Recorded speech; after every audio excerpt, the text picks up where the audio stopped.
Good morning, everyone, and welcome to February 1st Reparations Committee meeting. Happy Black History Every Day today.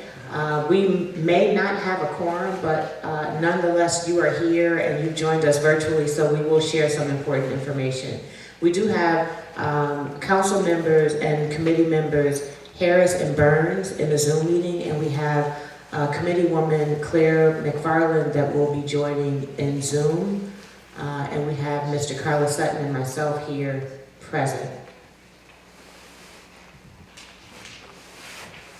We do not have a quorum, so we will not be able to take any items for action. However, we will move forward with our agenda as we are able.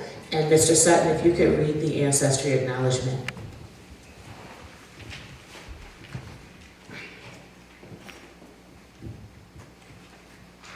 Ancestral acknowledgement.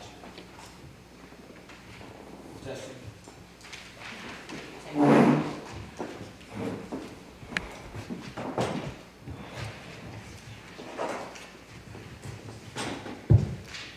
With great humility and deep gratitude, we honor the strength, endurance, and sacrifice of our Black ancestors. We honor those enslaved African people whose forced labor was exploited for generations to help establish the economy of our region and the United States. We honor those Black ancestors who persevered despite the discriminatory laws and practices that created a racial caste system, legitimized anti-Black racism, and continue to plague our community today. It is only by recognition and understanding of these errors, begun during our nation's origins and continuing today, that we hope to correct our path. We acknowledge this exploitation of not only minds and labor, but of our humanity. We grieve for those Black ancestors who, despite their contributions to this city's wealth and freedom, were never recognized, fairly compensated, nor allowed to fully realize their own sovereignty. Because of their work, we are here and will invest in the descendants of that legacy. And through this process, we work to repair some of the harms caused by the city of Evanston. We also hope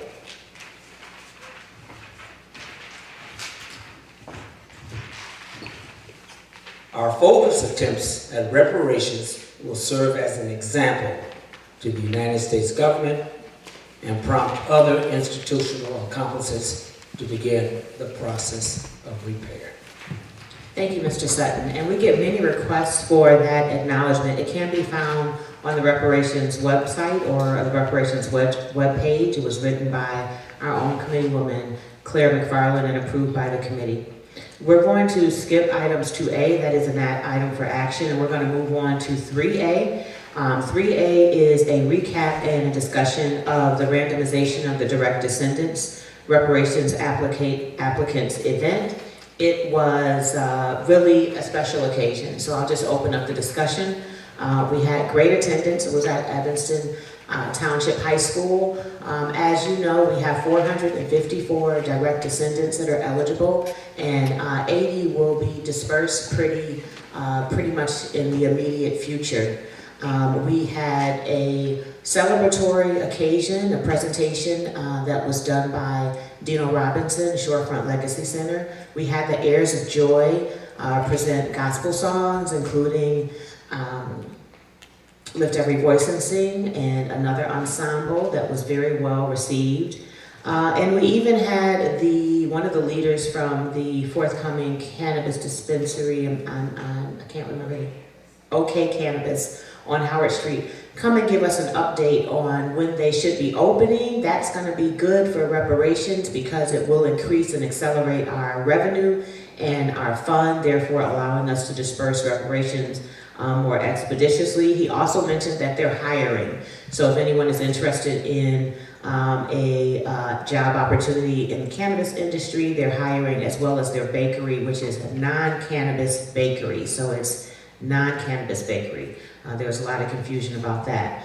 Other than that, we were able to select and everyone left knowing what their number was. Those that were not in attendance received a notice in the mail. This one is to Jane Doe and is an example that has their number. If you were not at the event, you're also able to contact 311 is that accurate, Tishu? You can contact 311 and give them your name and they can let you know your number. So you will have received a card like this that has your number on it.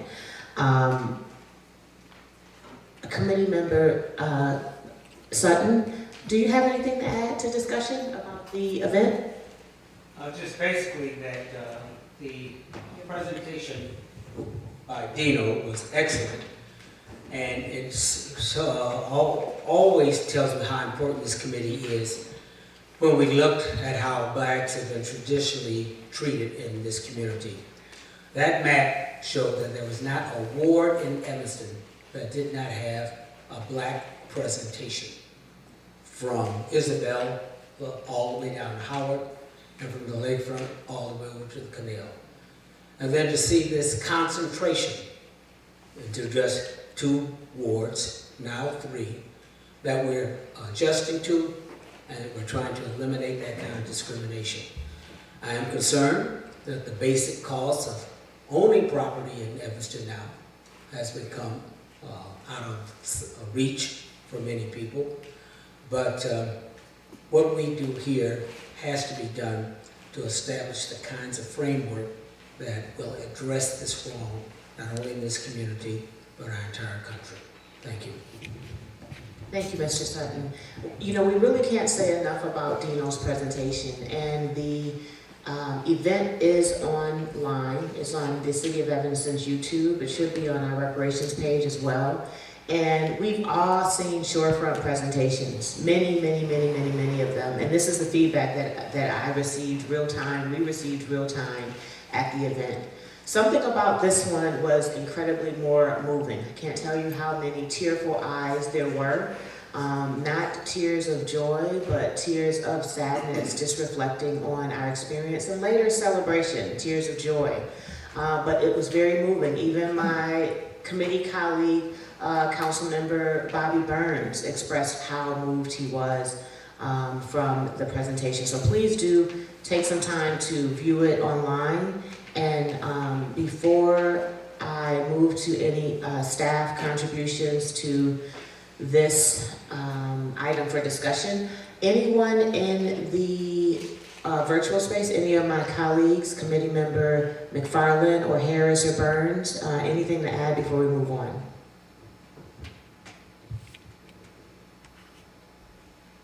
Just special thanks to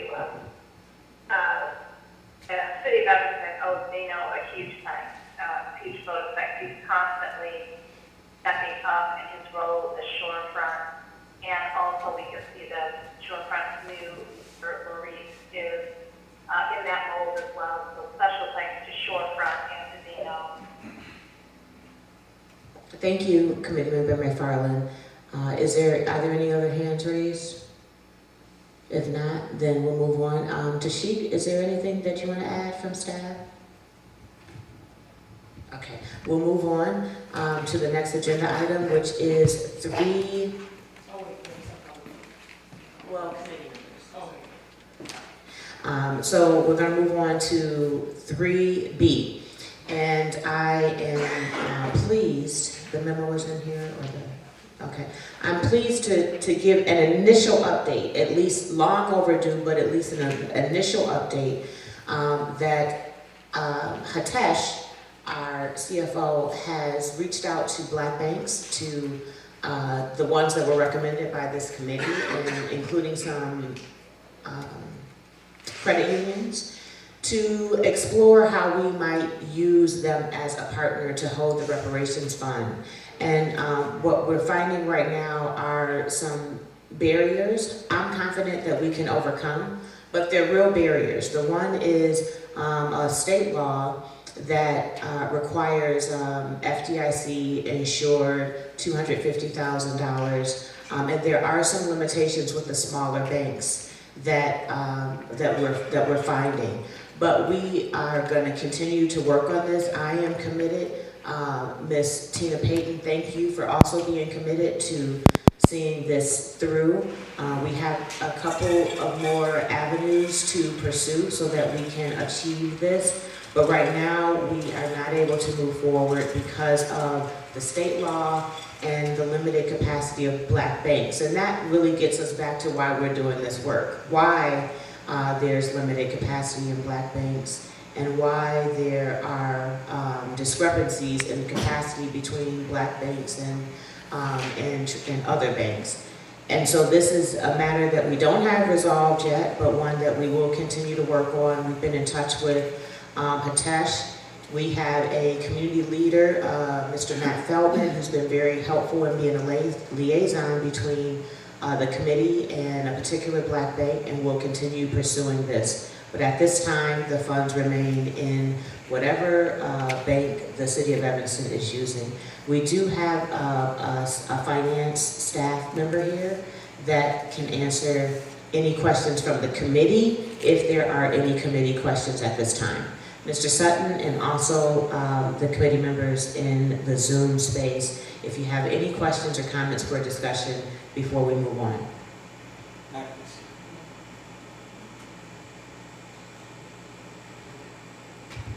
Okay, we'll move on.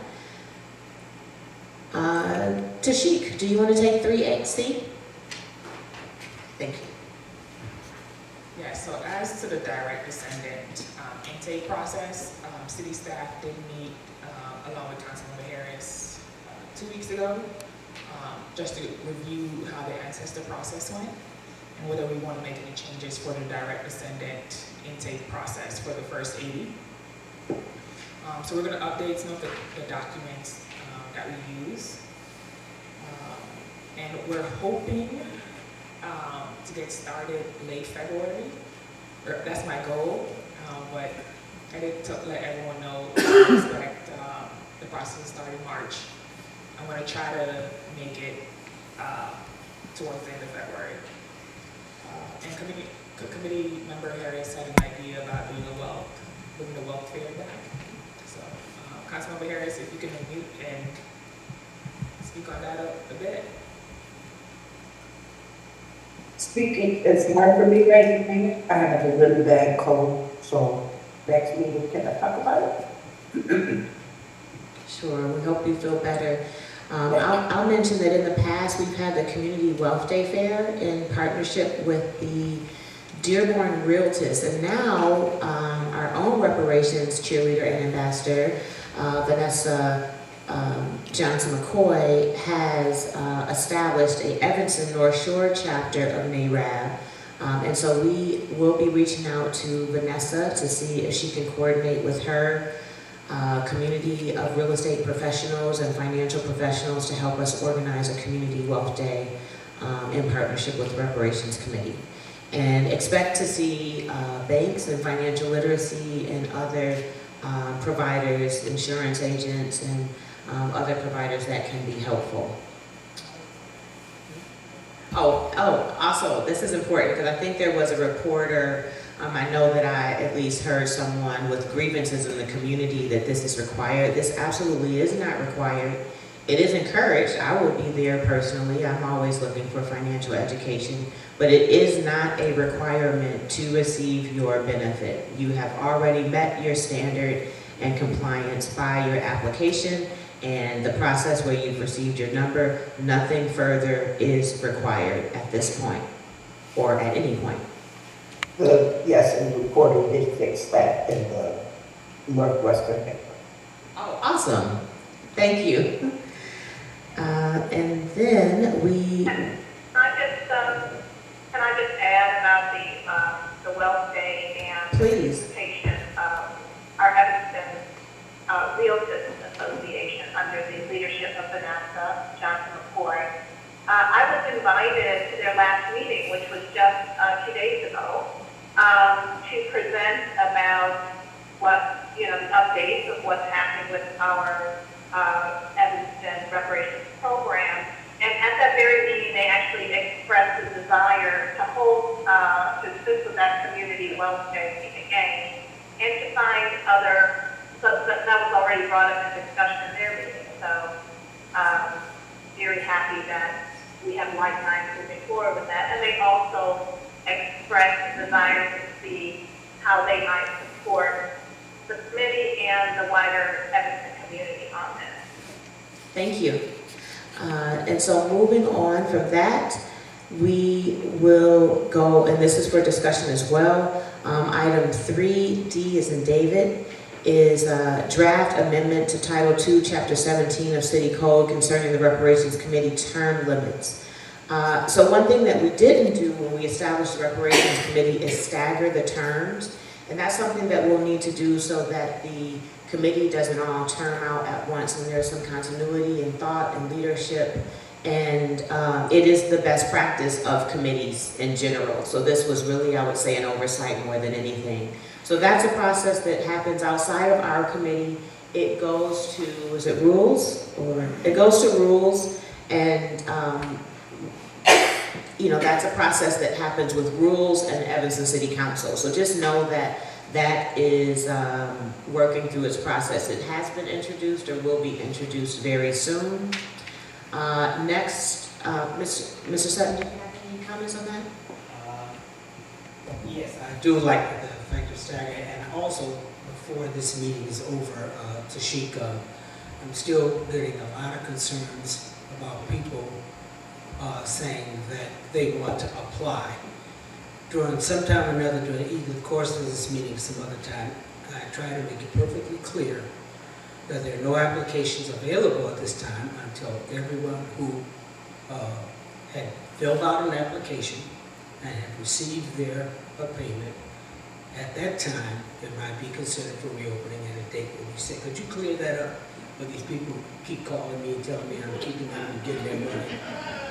Correct. I've also gotten those calls and emails, a lot of those. 311 has also gotten a lot of those. When are you going to open up the back application? Can I still apply? And the application closed in November of 2021. Yeah, no decision has been made yet regarding the opening of the application, preparations application. Thank you, Mr. Sutton, because I think we're all getting those calls. Understandably, but yes. Next, we'll move on to the review of the reparations newsletter. If you are not signed up, please make sure you sign up for the newsletter, very thoughtfully prepared by Tashik and her colleagues.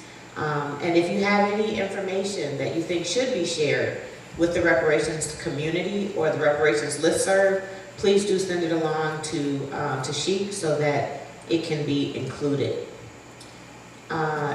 So in our newsletter, do we have Black History Month events?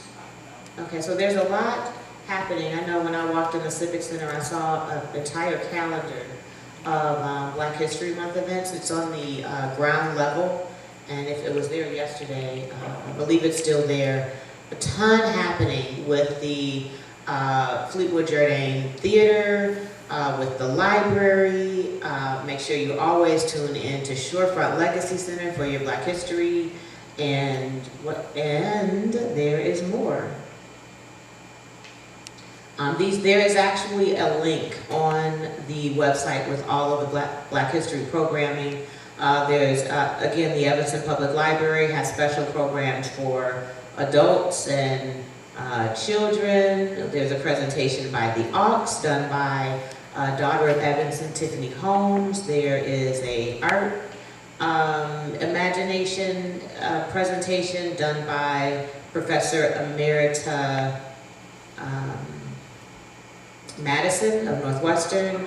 There's karaoke, African myths and misconceptions. There's a ton of great programming that's happening. Remember, there's a great monument that's right in front of the library that is still there. There's a Black Panther event, a long history. So, and even the Evanston History Center has an event, Black Health Professionals in Evanston. That's incredible. I hope I'm in town. Oh, it's today. So immediately after this, go have some brunch and then head over to the Evanston History Center for a noon to 1 event that is no cost and open to everyone. Any events that the committee want to lift up? Robin, I think there's one week later there as well on the Northeast Underground Railroad, Okay. February 8th. In addition to what Robin shared today at the Evanston History Center, I believe 1 week later, February 8th, they're having a program on the Underground Railroad in Northeast Illinois. Another event sponsored by the Evanston History Center. And That's it's awesome. free. That's awesome, thank you. And I believe today's is at 12, that one is at 1. So Okay. make sure you check that out. Okay, awesome. So thank you for that. But as you know, the Evanston Reparations Committee celebrates Black History every day. And so we're going to move on. No further comments from the committee. Do we have reports from the working groups? And so we're going to let Councilwoman Harris rest her voice. So I think that would be the housing, education. Mr. Sutton, do you have an update from the committee? No. Okay, so we're going to see if there is an update from actually Council Committee Woman Bonnie Lockhart is actually not here today. And Councilmember Burns, do you have an update from the housing? And if not, can you let the community know on what date the housing working group meets? So I'm gonna let Tashik, if you can remind me when we meet. I know we have a regular cadence, and then I'll give an update on what was discussed in the last meeting. Yes, the housing working group meets on the third Thursday every month at 6 o'clock in 2404. Perfect. And I could not attend the last housing working group meeting, but Uri, who is our new City of Evanston senior housing planner, attended the meeting and provided a summary of their discussion by email that he sent out to everybody. So they discussed the 5 housing plans and/or policies that we'll start to work on and consider in 2024. One of them is a consolidated plan. It's the U.S. Department of Housing and Urban Development HUD funding. It will be a 5-year plan. The second plan is the strategic housing plan, which addresses all housing, but particularly kind of our affordable housing goals in Evanston. That'll be a 10-year plan.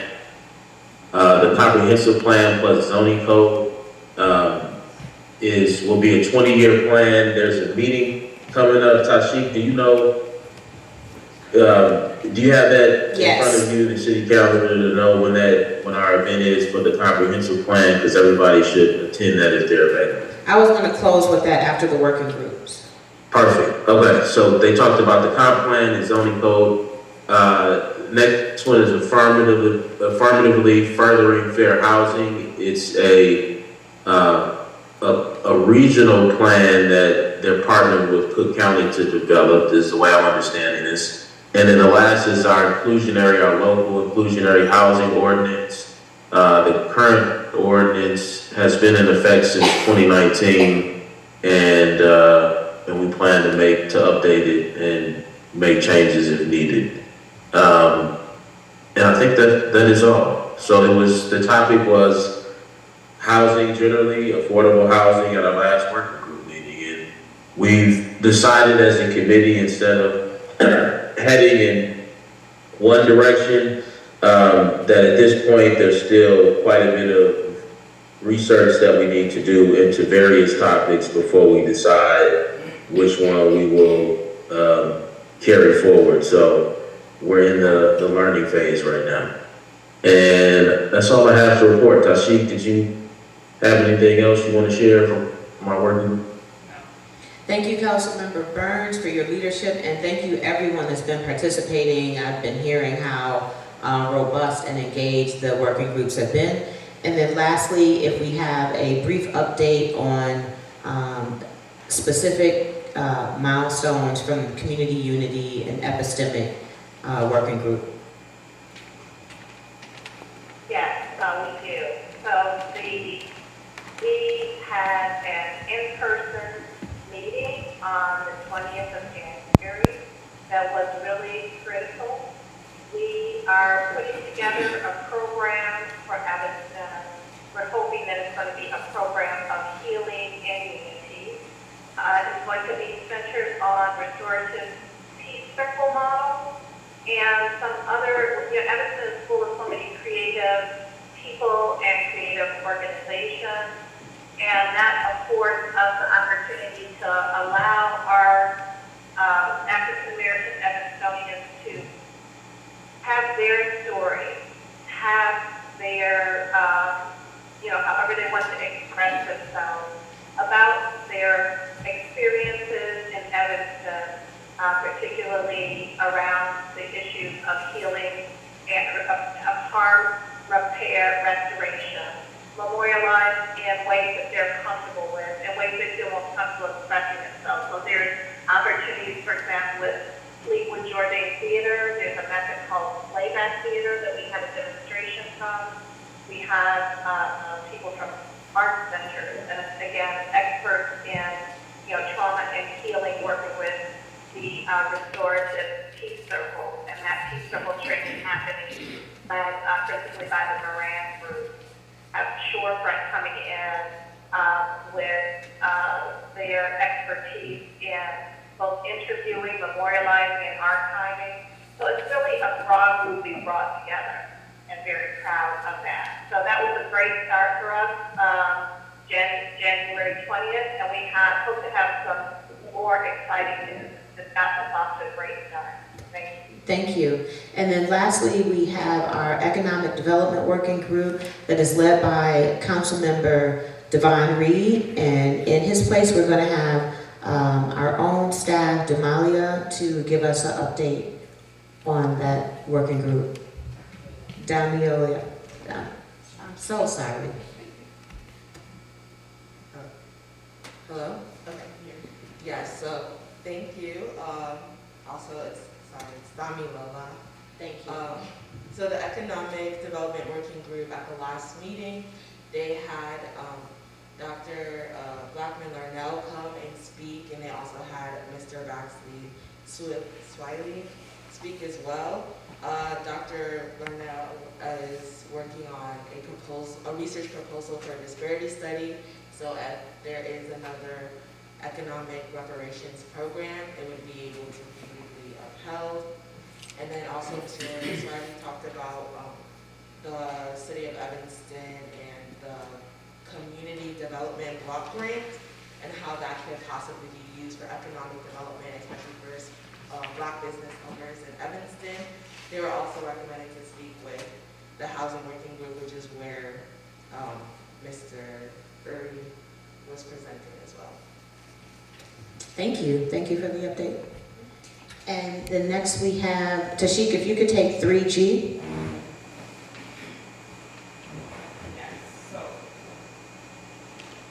Yes, so for the ancestor update, we have met with 124 ancestor recipients.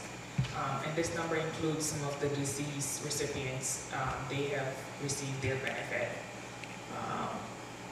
I've included a breakdown in my memo that shows of the 140 how many are remaining and their status. So we have 6 individuals that have requested staff to just hold off until they can make their decision. We have 3 deceased family members that were unable to contact. We weren't able to contact 5 individuals, and I shared those with the committee members. And we have 2 families of the deceased recipients that are working on their small affidavit with our volunteer attorneys to receive those funds. Is there any committee discussion? Yes, who should that small claims affidavit be submitted to? In addition to proof, I think, of death certificate, of the person who's the recipient. Are those the two main information that is now required, and who gets that? Correct. So the city received the small affidavit and a copy of the death certificate. And we asked our deceased family members, we provided them with assistance from 3 volunteer attorneys, just to make sure that small affidavit is completed properly. Do you have anything to add? Any further discussion from the committee in Zoom? I want to go back and add that Councilmember Burns mentioned the Envision Evanston 2045. This is where we need everyone to show up and lend their voice to a comprehensive plan for who we want to be as a community and what we expect of our city. There is a launch of this Envisioning Evanston 2045 on February 6th, 6:30 p.m. It is hybrid, so you can come in person or on Zoom. I don't see the room. I would imagine it'll be here in the Parasol Room, and it is virtual. So please do stay engaged with that. There is a email text update that you can subscribe to. You can go online or do that. I imagine you can also call 311 for assistance with that as well. Anything else to add on that? Okay, perfect. We're going to move on. And if we could, so that we can't accept and take on file because we don't have a quorum. Tashik, if you could give us communications item 4. Yes, so for our financial report, so as of February 1st, we have received $52,911 in donations to the Reparations Fund. For 2024, as you know, the city is going to transfer $1 million in the real estate transfer tax to the Reparations Fund. So as of January, we received February, we received $83,000, $89 off that $1 million to the Reparations Fund. Wonderful, thank you. Is there any further discussion on that? Okay, at a future meeting, we'll have to accept that and place it on file. We don't have any items for consideration, and we'll move on now to public comment. We have a pretty long list.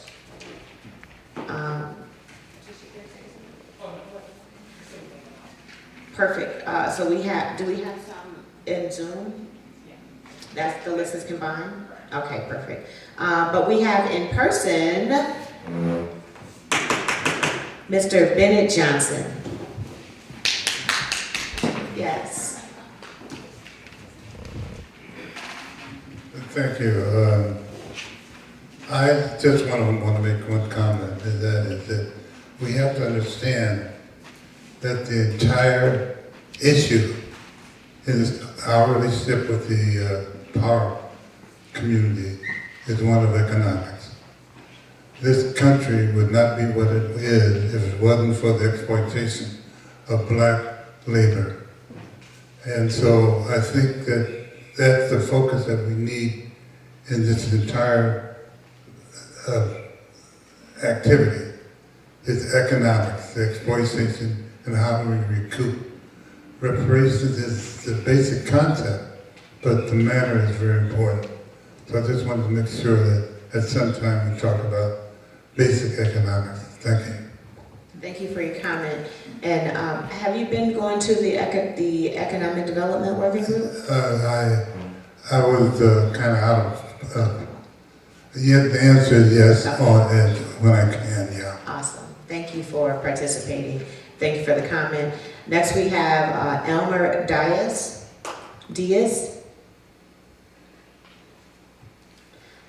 Dolores Ferguson. Vanessa Johnson McCoy.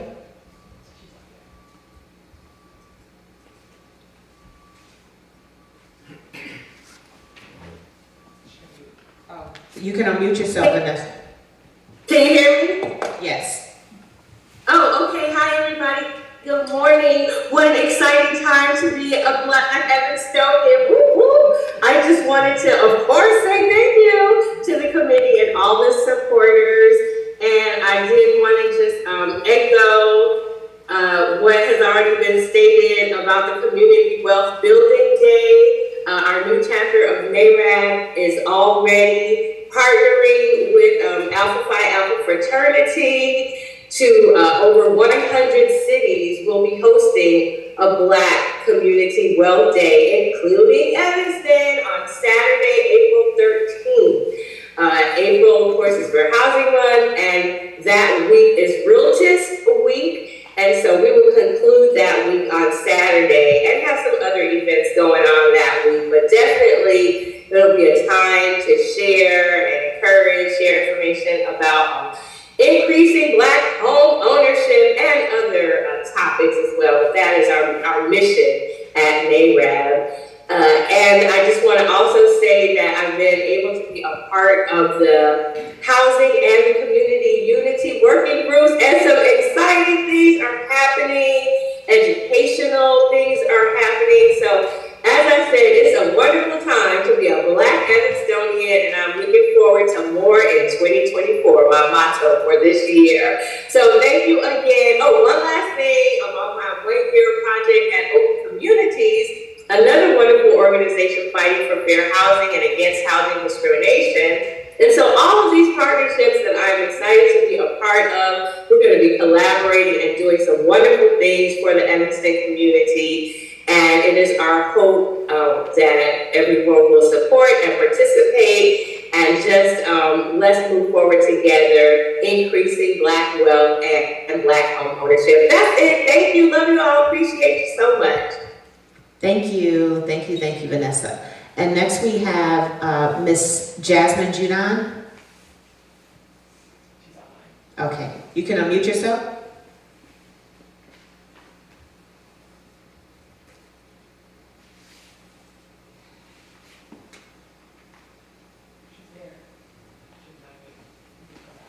And we'll come back. I didn't have anything to say. Okay, thank you for being here, Jasmine. And next we have Brian Shepherd. Okay, next we have Hector Hernandez.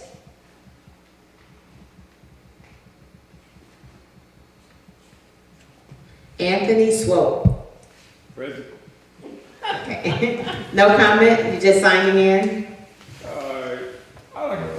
All I can say is thank you. You don't have to get up, that's all. Okay. Just thank you all for what y'all are doing. I think it's very, it's not anything other to say than to say thank you. You know, my participation has cost me a lot of flack from family members and friends because they keep saying, it ain't going to happen. It's just a bunch of talk. And so I said to them, if it had not started here, you out there in California, that $1 million you think you're going to get, I don't think that's going to happen. And they said, well, it's a stretch. I agree. But it's the basic thing to say is just thank you. And I'm pleased that there are, where I grew up, we call white folks Caucasians, and I'm so happy that there are so many white people that have empathy and concern about how they are being reflected on this country that we live in, knowing the truth. Because you think about it, whoever controls the narrative,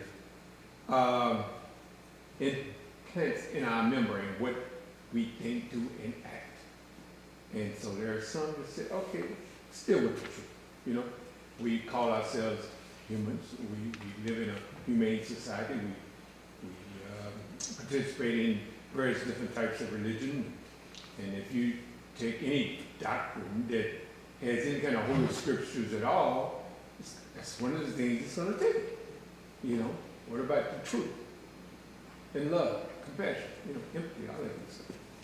But Thank I you. just really want to say thank you. We need your encouragement and your hope. Thank you so much for just being here and being a warm face in the crowd that believes it is necessary. And it is happening. So they say it's not happening. We just heard about, 100 and some odd and 400 and some odd more that will be dispersed and more to come.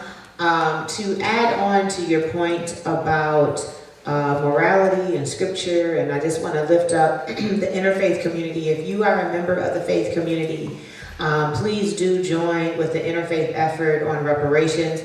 They are making a companion to this work possible, a fund that has now reached, I would imagine, $1 million.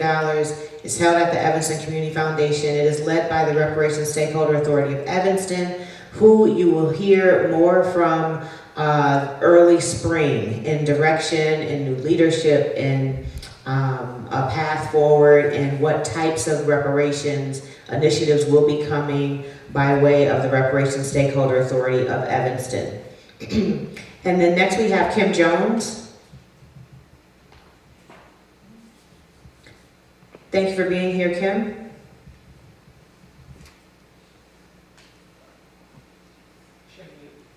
Unmute yourself, please. And next we have Powell Brandon. If you can unmute yourself, Powell. And next we have Brenda Wilson. Thank you for being here. If you could unmute yourself. Can you hear me? Yes. We can hear you, Kim. I'd just like to say that it's really, really, really an honor and it's quite eye-opening to be able to have access to the different layers that are unfolding through this reparations movement. It's very challenging, but it's very worth it, and just to see that it is growing in direction where it was stagnant at one time, and it's just good to see that things are coming back around for better economic opportunities in Evanston, and it's just been worth the many changes that it has taken to just grow and evolve. So thank you. Thank you so much for your comment, and thank you for participating. One other thing that I want to add on to Mr. Anthony Swope's point about allies and the value of our allies in this work and in this community.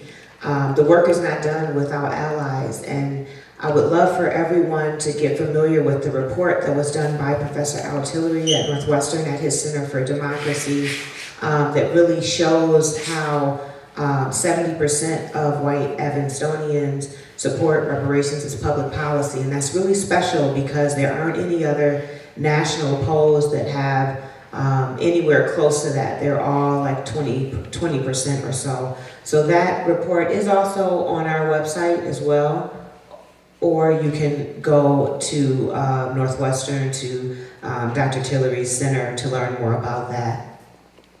And then do we have Ms. Brenda Wilson? Thank you for being here. Yes, thank you. Good morning, everyone. I just wanted to say that thank you, Carlos, for the information. I'm not one that called you, but I thank you for that information because I know that I had put through the paperwork. Oh, at the very beginning when it was talked about, I had sent it through, plus the census of my parents from 1930. And never heard anything about it. And then the next time when it came up to fill up the applications, my family and I were going out of town, so I didn't get a chance to. So hopefully there will be another chance that I will be able to do a application for the next one. But thank you so much for all the information, and I look forward to the next one. Thank you so much for your comment. And if you're not signed up for email updates, please do sign up on the website. The next we have Javon Ransom.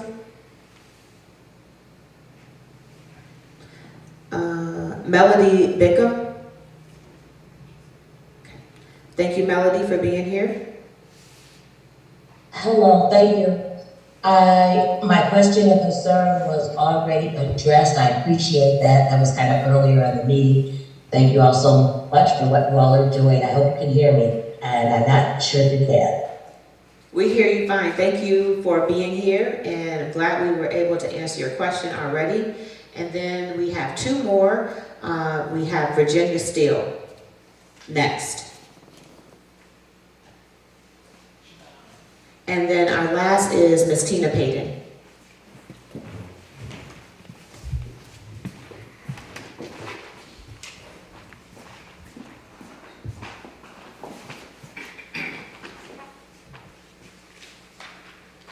Good morning. Good morning. Thanks, the best for last, I guess. I hope Yes. that the banks that are participating will give opportunities for lending to the Black community. And that should be set forth to the community. And I hope that will be pursued. Happy Black History Month. Thanks to Dr. Carter G. Woodson, a Black scholar that attended Harvard and the University of Chicago, who celebrated the historic contributions of Black people, which led us to celebrating Black History Month since February 1976. I am so happy that the Black inventors and scientists have made everyday living easier for me. Early this morning, I heard the street sweeper. Charles B. Brooks invented the first self-propelled street sweeper truck in 1896, which is definitely keeping our streets clean. Now I have to get up and run to the toilet, which was invented by Thomas Elkins in 1872. After showering, I was able to brush my hair because of Lionel Newman, who invented the brush in 1898. The brush was able to go smoothly through my crown because of Garrett A. Morgan, who developed the first chemical hair straightener in 1909, and also invented a safety hood gas mask in 1914, and the most important traffic signal in 1922. What a smart guy. I briefly turned on my TV with the remote control. A big thanks to Dr. Joseph N. Jackson, who invented it. He also is the co-founder of the Black Inventions Museum in Louisiana. Meanwhile, I need to get a bite to eat out of the refrigerator, which was improved by John Stannard in 1891. He also invented the oil fuel stove in 1889. By the way, Frederick McKinley Jones originated the first refrigerated truck in 1949, which allows the grocery stores and other businesses to transport food long distances without spoiling. Many people will use a computer today. Dr. Mark Dean holds 3 of 9 PC patents for being the co-creator of the IBM personal computer released in 1981.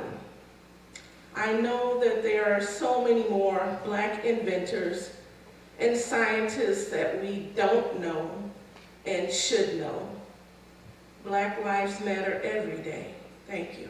Thank you so much, Ms. Payton. What a fitting last comment on this first day of Black History Month. Thank you for your continued culture and education during our public comment time. I truly appreciate it. and I'm sure the committee does as well. In response to the lending from the bank, so some time ago, we had a suite of financial institutions that did provide reparative mortgages and even other types of financial products, including 100% approval rate to refinance predatory loans. And I think I'm most excited about that. So that'll pull you out of payday loans, title loans, predatory credit cards that you might have. That was offered by Liberty Bank, a black bank. So what I will do is I will find all of those banks. One of them was Devon Bank, one of them was Safeway Bank and Liberty Bank. I'll get that information to Vanessa to be included in the Wealth Day, and then make sure that the information is updated and shared on the listserv as well. And do we have any closing comments from the committee before we adjourn? With that, I move adjournment, or we don't have a quorum. And so with that, I say good morning and see you soon.